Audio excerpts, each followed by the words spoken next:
Nah, jadi teman-teman, mungkin ada yang sudah melihat ya video dari kreator negara tetangga yang mengatakan bahwasanya sel itu berasal dari Malaysia.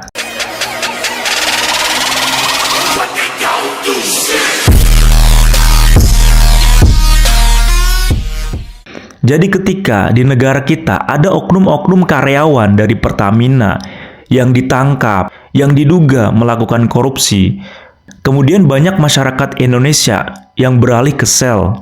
Nah, setelah itu, kreator dari negara tetangga itu rame-rame mengulas berkaitan dengan permasalahan ini. Dan kocaknya, ada salah satu kreator dari negara tetangga yang mengatakan bahwasanya sel itu berasal dari Malaysia. Waduh, ini mohon maaf ya Bang ya. Jadi, sel itu bukan berasal dari Malaysia Bang. Sudah sangat jelas bahwasanya sel itu berasal dari Inggris. Kantor pusatnya saja di London. Kok bisa-bisanya sel itu dari Malaysia gitu loh. Informasinya dari mana? Sedangkan sel sendiri itu didirikan pada tahun 1907. Walaupun memang sel itu banyak kantornya di negara-negara lain, tapi asalnya memang dari Inggris. Kantor pusatnya saja di Inggris. Nah, jadi buat kreator-kreator dari negara tetangga yang mengatakan bahwasanya ini adalah aib ya untuk oknum-oknum dari Pertamina yang diduga melakukan korupsi, kemudian ditangkap. Jadi menurut saya hal ini adalah sebuah prestasi. Karena tidak mudah ya menangkap oknum-oknum yang bermain besar ya. Tentunya kita sebagai masyarakat Indonesia malah mengapresiasi apa yang dilakukan, usaha yang dilakukan oleh pemerintah kita. Karena tidak mudah ya untuk mengusut dan juga mengungkap diduga kasus mega korupsi besar ini. Inilah langkah pemerintah Indonesia dalam hal ini melalui presiden kita, Presiden Prabowo Subianto, untuk membersihkan ya instansi-instansi, dalam hal ini perusahaan-perusahaan BUMN Indonesia. Jadi sangat berbeda jika di negara kita untuk hal-hal yang seperti ini itu secara transparan diungkapkan, kemudian diusut sampai tuntas supaya terlihat nih dalang-dalangnya siapa saja. Jadi tidak ada seperti negara lain yang tiba-tiba melakukan PHK sebanyak 10.000 orang yang asal-usulnya kita tidak tahu ya seperti apa di dalamnya. Dan satu lagi, ini buat kreator negara tetangga ya. Di negara kita, ketika tertangkap, itu sudah pasti untuk oknum ini dihukum dan juga dirampas semua asetnya. Jadi sangat berbeda dengan negara lain yang katanya selalu untung dan lain sebagainya. Dan ternyata tiba-tiba melakukan PHK sebanyak 10.000 orang karyawan. Bagaimana teman-teman? Dan selain itu diduga Petronas ini kenapa bisa melakukan PHK sebanyak 10.000 orang. Dari beberapa sumber di CNBC Indonesia bahwasanya itu dilakukan karena ada indikasi ya perebutan sumber minyak yang ada di Sarawak. Karena di Sarawak sendiri itu menyumbang 60% produksi minyak negara tetangga. Wow, makanya ketika Sarawak ingin mengelola sendiri hasil minyaknya, ini tentunya membuat Petronas ketar-ketir. Karena sudah pasti ya, berkurang 60% ya hasil minyaknya. Inilah yang diduga kenapa Petronas ini bisa mem-PHK sebanyak 10.000 orang. Selain itu, masih banyak lagi indikasi-indikasi lain yang belum terungkap. Jadi ketika kita melihat beberapa video dan juga beberapa sumber dari kreator negara tetangga ya, baik itu di TikTok, di Instagram, bahwasanya diduga untuk hasil rekapan-rekapan itu tidak sesuai. Jadi yang katanya untung, selalu untung. Tapi setelah dicek benar-benar ya, di triwulan ketiga itu untuk laporan keuangannya itu belum disampaikan ke publik. Ada apa ini sebenarnya? Dan itu membuat keresahan dan juga banyak kreator dari negara tetangga yang menyampaikan itu. Jadi mereka mengkritik ya berkaitan dengan manajemen ya Petronas. Yang terbaru Petronas pula susut. Dah lah baru ni tabung haji rugi. Jadi apa yang bagusnya dia perintah ni?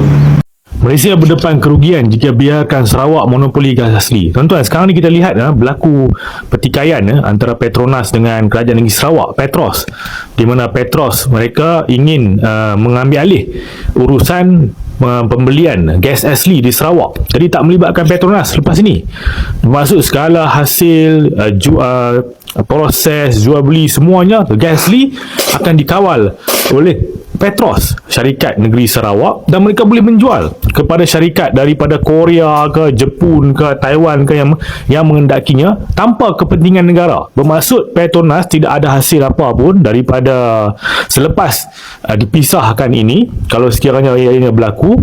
Jadi dia akan menjejaskan kepentingan negara, tuan-tuan. Jadi tuan-tuan bayangkan saya ingat dia punya jumlah revenue yang akan hilang daripada Petronas lebih kurang sebanyak 20 bilion berdasarkan artikel yang saya baca ni.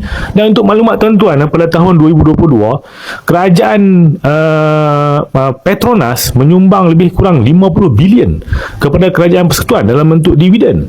Tuan-tuan bayangkan berapa banyak jumlah revenue yang kerajaan persekutuan akan hilang. Jadi saya rasa, tuan-tuan, kemudian saya tengok pula kenyataan ahli Dewan Undangan Negeri Sarawak tu yang orang kata apa, dengan mengeluarkan kenyataan dengan kasar, mengatakan Petronas ni angkuh, Petronas ni orang kata apa, angkuh, sombong, rakus sebagainya dalam Dewan Undangan Negeri, tuan-tuan. Saya rasa sebab Petronas masih lagi tidak bersetuju untuk nak menyerahkan Sarawak sebagai aggregator Petros untuk mengawal gas asli di Sarawak, tuan-tuan. Kita bukan nak menafikan, tuan-tuan, hak Sarawak, kerana memang minyak itu diambil daripada bumi Sarawak. Bukan Sarawak saja, Sabah pun ada, Kelantan dan Terengganu. Jadi masing-masing negeri itu ada royalty. Hak royalty yang diberikan, saya dipahamkan 5%. Okey, let's say lah, kalau katakanlah jumlah 5% itu mungkin sedikit, tak cukup, tak sesuai dengan perkembangan semasa. Saya rasa itu boleh dirunding antara Kerajaan Negeri Sarawak dengan Petronas, dengan Kerajaan Persekutuan untuk meningkatkan jumlah royalty untuk petroleum itu kepada kerajaan negeri. Itu boleh dibincang, tuan-tuan. Jadi ini akan, tuan-tuan, saya risau kerana apa? Ini akan menggugat federalism Persekutuan Malaysia, tuan-tuan. Kita tengok pula baru-baru ni ada sekumpulan, saya rasa lah, grup yang angkat menurunkan bendera Malaysia, menaikkan bendera Sarawak. Saya rasa di Australia benda tu berlaku. Jadi ini semua bibit-bibit yang menuju kepada perpecahan, tuan-tuan. Perpecahan federalisme Persekutuan Malaysia itu sendiri. Sebab Petronas dia jual minyak itu, gas itu kepada syarikat-syarikat daripada luar ke mana ke. Revenue dia itu datang kepada negara, dan daripada revenue itu negara boleh menyalurkan kepada negeri-negeri dalam Persekutuan Malaysia, Sarawak ke, Sabah ke, Perlis ke, mana-mana ke. Tapi apabila diserahkan 100% aggregator untuk gas asli kepada Sarawak, dia tak melibatkan kepentingan negara lagi. Dia hanya untuk Sarawak saja, tak ada apa pun pertumbangan kepada revenue negara. Ini berbahaya, tuan-tuan, akan menjejaskan perbelanjaan kerajaan persekutuan. Dan saya rasa PMX, Datuk Seri Anwar Ibrahim, kena bertegas dalam hal ini. Tak boleh nak terima saja semua minta bagi, kemudian nak minta tambahan kerusi parlimen pula, kan? Kerana tahun bila lah, tahun berapa puluh tahun sudah masa Singapura keluar daripada Malaysia tu, nak minta tambahan lagi, tuan-tuan. Jadi takkan semua benda nak dilayan. Bukan kita boleh berunding, tapi yang penting itu ialah nak jaga keutuhan Persekutuan Malaysia itu, kerana revenue gas asli dan revenue petroleum itu ianya masuk ke dalam kantung negara. Kalau sekiranya merasakan tidak cukup, itu boleh dirunding dengan Kerajaan Negeri Sarawak. Tapi yang penting kepentingan negara itu harus dipelihara. Dan inilah ujian kepada kepimpinan Datuk Seri Anwar Ibrahim untuk berdepan dengan keadaan ini, tuan-tuan. Jangan asyik duk terima saja, minta bagi, tuan-tuan. Itu bukan pemimpin yang bagus, tuan-tuan. Itu menunjukkan kelemahan. Jadi kita ini ujian lah kepada PMX kita menghadapi keadaan sukar ini. Tambahan pula, yang mencadangkan Petronas ditubuhkan ini adalah Ketua Menteri Sarawak sebelum ni, iaitu Tun Rahman Yaakob, tuan-tuan. Daripada Sarawak dia mencadangkan kan penubuhan penubuhan Petronas ini tuan-tuan. Dia daripada Sarawak. So saya rasa ini satu perkembangan yang sangat tidak baik, yang saya rasa bibit-bibitnya itu menuju kepada perpecahan, ya, ancaman terhadap, dan ini bertentangan dengan semangat federalisme, bertentangan dengan semangat persekutuan tuan-tuan, persekutuan Malaysia. Dan ini saya rasa satu benda yang saya rasa perlu ditangani dengan baik. Sebab itu Petronas sampai sekarang ni tak sampai persetujuan dengan Petros. Masih lagi dalam pertikaian tuan-tuan, kerana Petronas pun sedar tentang risiko besar ni, risiko besar terhadap kantung perbendaharaan negara tuan-tuan, dan kita serahkan kepada Petronas dan Yang Amat Berhormat Perdana Menteri untuk menyelesaikan perkara ini. Nah, makanya sekali lagi ketika kita melihat ya kasus ini yang melibatkan oknum-oknum yang ada di Pertamina, ini hal yang positif. Ya, wujud dari keseriusan dari pemerintah kita untuk memberantas nih orang-orang yang merugikan negara. Kok bisa melakukan impor minyak sedangkan di negara kita itu banyak minyaknya. Kemudian diduga mengoplos ya dari Pertalite kemudian dijadikan Pertamax. Ini tentunya adalah usaha dari pemerintah kita untuk memberantas nih ya oknum-oknum seperti ini.